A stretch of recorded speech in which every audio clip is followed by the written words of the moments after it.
मैं क्या बोलता हूँ आपको प्यार से जीत बाबू, डर के आगे जीत नहीं, जीत चौरसिया। बहुत सारे दर्द हैं सर, उसके बाद जीते।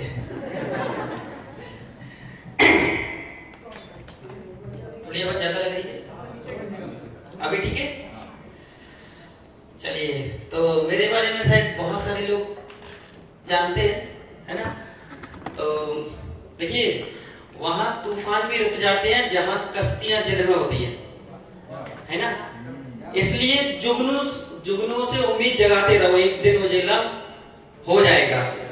मतलब आप कभी हार मत मानो, एक दिन आपके जीवन में भी वो सवेरा आएगा।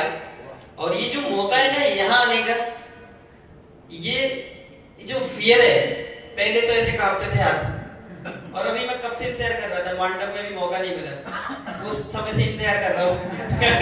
आप मौका मिला है। तो आज हेलो, तो क्या सुनना चाहते हैं आप? मेरी स्टोरी, एक्सपीरियंस, कुछ लर्निंग? शॉर्ट स्टोरी बताऊंगा। देखिए जी, मेरी जिंदगी में कैंगन लाने का जो श्रेय है वो प्रमोद सोनी जी का है, और मैं ईश्वर का धन्यवाद करता हूं कि उनसे मुझे मिलवाया, क्योंकि अगर शायद सोनी जी नहीं होती ना, तो मेरे अंदर का जो ट्रांसफॉर्मेशन है वो कभी होता भी नहीं। तो ये मैं बात कर रहा हूँ उस समय की, जब निखिल जी फोरे थे। उस समय मैंने ये डेमोस्ट्रेशन देखा था होटल गोल्डन गेट में। उस समय शायद निखिल जी बोलते थे मैं डेमोस्ट्रेशन देने नहीं जाता था।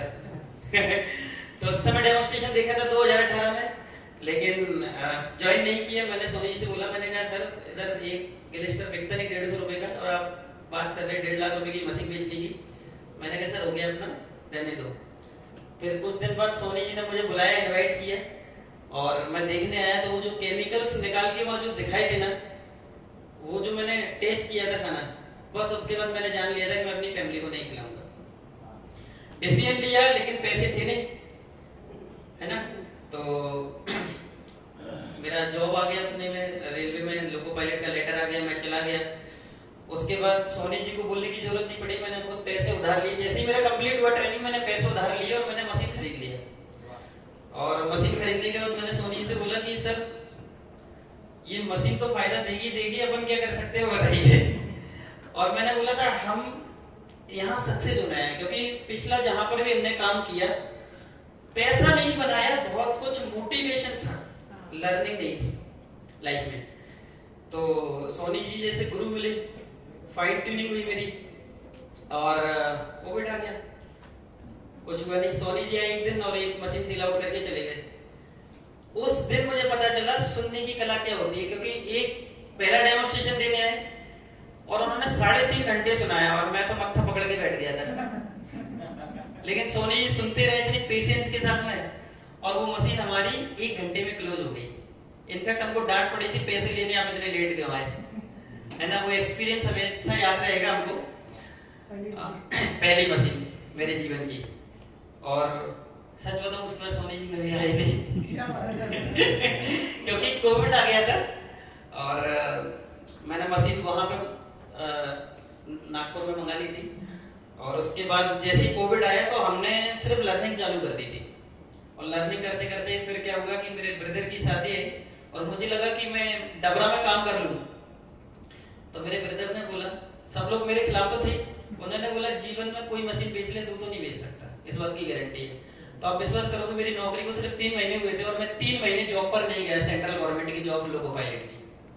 क्योंकि मैंने उनसे बोला था कि मैं आपको ये सेल करके दिखाऊंगा। और लगभग 46 प्लस डेमो हो गए थे, मेरी कोई सेल नहीं हुई थी। इनफैक्ट 10 जून 2020 की बात कर रहा हूँ, मेरा पहला सेल मेरे हाथ का आया था। इनफैक्ट फर्स्ट डे में 3 सेल आए थे, 12 अगस्त 2020 को। कम से कम 40 डेमोस के बाद, 40 प्लस डेमोस के बाद। और उसके बाद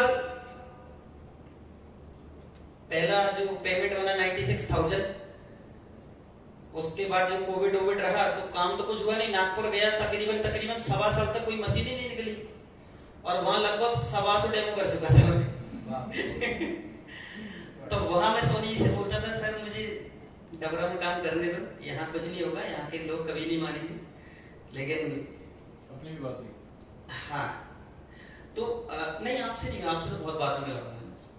तो फिर एक मुझे ब्लड कैंसर का रिजल्ट मिला, टेस्टिमोनियल मिला, किसी को 7 दिन पानी पिला, उनके रिपोर्ट्स में मिरेकल्स आया।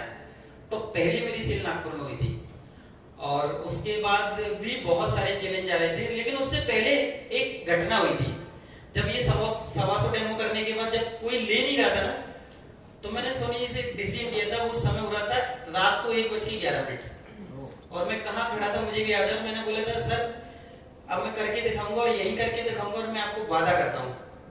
और मैंने उस दिन कमिटमेंट किया था, मैंने कहा सर आपके सक्सेस में मेरा 50 का कंट्रीब्यूशन होगा, और आई थिंक 60 प्लस का कंट्रीब्यूशन है। तो मैंने 5 का कमिटमेंट किया था सबको, मैंने अपना वादा पूरा किया।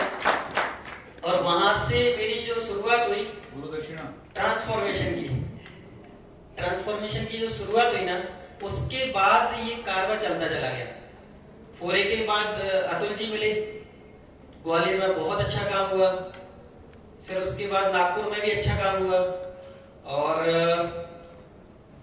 रिसेंटली हमने ये बीते 6 महीने में भी हमने बहुत सारे चैलेंज देखे। अभी रिसेंटली मेरी टीम में बहुत अच्छी लीडर आई है, वर्षा दीदी, और उनके साथ मैंने ये चीज फेस की कि बीते 40 डेमो में कोई सेल नहीं है,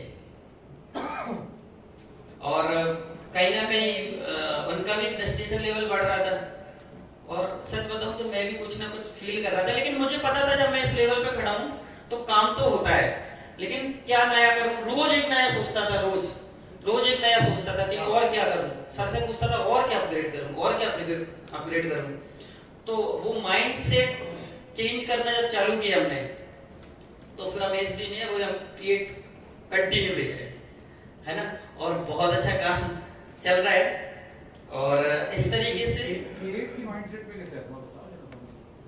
क्रिएट के माइंडसेट पे ऐसा है सर कि मुझे ऐसा लग रहा था कि जब हम जूनियर मशीन को सेल करते थे तो मन कहाँ लगता था, सिर्फ जूनियर पे। तो जब जूनियर बंद हुई तो मैं सबसे ज्यादा खुश हुआ था। सोनी जी को पता था, मैं सबसे ज्यादा खुश हुआ था। मैंने कहा सर जूनियर बंद होगी, 7,000 रुपए बंद हो गए, 7,000 रुपए कमाने के लिए नहीं आया हूँ मैं यहाँ पे। तो फिर ना कि क्या बोलते हैं, एसडी जब हमने सेल आउट करना चालू की, तो उसमें क्या हो रहा है कि क्लीनिंग का बहुत ज्यादा प्रॉब्लम आता है। मतलब अब कस्टमर क्लीनिंग नहीं कर रहा, तो लेकिन मेरी एक आदत है, अगर मैंने किसी को मशीन सेल की है और अगर मैंने उससे पैसे कमाए, तो फिर मुझे जाना पड़े उसको सर्विस देने की जिम्मेदारी मेरी है, क्योंकि पहला काम जिम्मेदारी मेरा है ना। तो मैंने कहा इसका कोई सॉल्यूशन ढूंढना चाहिए। तो पहले ग्वालियर में केट लगाई, तो मैंने उस बंदे को सिर्फ इंस्ट्रक्शन दी, एक छोटा सा वीडियो भेज दे, क्लीनिंग कर ली। मैंने कहा सिंपल सा काम है यार, कोई हेडेक नहीं है। मैंने कहा केट को प्रमोट किया जाए। तो जब हम लोगों ने मिलकर केट प्रमोट करना चालू की, तो लोगों ने लेना भी चालू की। क्या बात है, मैं ये देख रहा था कि हम एसडी प्रमोट करते जब नहीं ले रहे थे लोग, लेकिन केट प्रमोट करने के लिए कंटिन्यू 3-3, 4-4 केट निकल रही। इनफैक्ट अभी 2 केट लगाई और 2 केट के ऑर्डर हमारे पास है अभी, है ना। तो अभी मैं एक चीज और एक बात को और समझा कि जैसा माइंडसेट आप क्रिएट कर रहे हैं ना, वैसा आपके साथ काम हो रहा है। और पहले क्या था कि मैं वन मैन आर्मी बन गया था। मुझे जहां भी लगता था मेटाबॉलाइज बोला साइड पे हो जाओ, मैं खुद करता हूँ। लेकिन कुछ समय बाद मुझे ये समझ में आया कि मैं अकेला ही खड़ा हूँ, है ना। तो फिर अभी जो मेरा फोकस रहता है ना, वो रहता है कि टीम को कैसे डेवलप किया जाए। तो चैलेंज लाइफ में बहुत सारे हैं और वो आते भी रहेंगे, क्योंकि विराट कोहली की छक्के सबको दिखते हैं, उसके पीछे की मेहनत किसी को नहीं दिखती। और जब हम भी मेहनत कर रहे थे और जॉब में आके जब 3-3 रात 4-4 रात हमको सोने वैसे ही नहीं मिलता, और उसके बाद भी फिर काम करना। लेकिन एक जुनून था, अगर मैंने आज ये काम नहीं किया तो फिर वही रात को 2 बजे जो फोन आएगा ना कि ड्यूटी जाना है 2 घंटे बाद, वो मेरे लिए सबसे बड़ा ड्रीम है सर।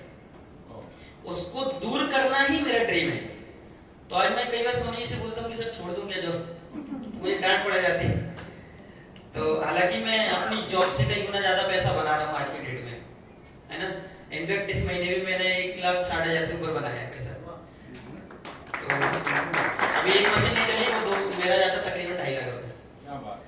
तो और बस ये स्ट्रगल के साथ में चल रहा है काम, और बहुत अच्छा चल रहा है और ईश्वर की इतनी विशेष कृपा हो रही है कि मजा आ रहा है। एक चीज और बताओ, बताइए। कोविड टाइम में कैसे यूज किया था? कौन सा? कोविड टाइम में जूम मीटिंग से क्या यूज किया? कोविड टाइमिंग में एक्चुअली कोविड टाइमिंग में हम 3-4 लोग इकट्ठे होते थे, लेकिन लोगों को उस समय ये पता नहीं होता था कि आगे क्या होने वाला है। तो मैं सोनी जी से इस तरह कनेक्ट हो गया कि हमारी तकरीबन दिन भर में आई थिंक 6-7 घंटे बात होती थी डेली। इनफैक्ट एक बार बात हुई तो कम से कम 2-2.5 घंटे से नीचे बात नहीं होती थी। और जूम मीटिंग फिर हम आते थे और किसी एक टॉपिक को अगर मैंने छोड़ दिया तो सोनी जी जब तक बात नहीं बनती जब तक वो कंप्लीट न करा दे तो या तो बातों में कंप्लीट होती थी या जूम मीटिंग पे आके कंप्लीट होती थी। तो वो जो समय था ना, उस समय में बहुत सारा अपने अंदर का जो चेंजेस किया ना, उससे बदलाव आता चला गया। और फिर मेरी एक आदत है, मैं जब भी कोई डेमोन्स्ट्रेशन करता हूँ या कोई रिजेक्शन मिलता है तो वहां पे मैं ना एनालिसिस करता हूँ कि ऐसा क्या हुआ। जैसे अभी मेरे साथ रिसेंटली कुछ चैलेंज आ रहे थे, मैंने निखिल जी को बुलाया तो निखिल जी से मैंने 2-3 डेमोन्स्ट्रेशन कराए तो कुछ चीजें ऐसी मैंने ऑब्जर्व की, मैंने उनको इमीडिएट अप्लाई करना चालू की। मुझे बहुत मजा आया उन चीजों को लेके। और स्ट्रेट फॉरवर्ड मैंने जब लोगों से बात की ना, और लोग चाहते हैं उनसे स्ट्रेट फॉरवर्ड लोग बात करें, हम करते नहीं, हम ऐसे घुमा के फिरा के ऐसे पता नहीं कैसे कैसे बात करते हैं। स्ट्रेट फॉरवर्ड जब हमने पैसा मांगना चालू किया ना, लोगों ने देना चालू किया। मैं थैंक्स करता हूँ निखिल जी का, क्योंकि वो हमेशा जब डहने का कोई काम होगा तब तक वो स्तंभ की तरह खड़े रहे हमारे साथ में। और वाकई में ऐसे ऐसे उनके जो डायलॉग हैं वो आज तो मैं खैर मैं भी बताऊंगा। एक सेशन मेरा एक 5 मिनट का सेशन रहेगा, अगर आप बोलो तो भी कर सकता हूँ है ना।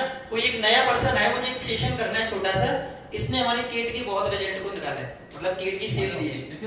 कोई एक नया पर्सन अगर नितिन आ जाओ।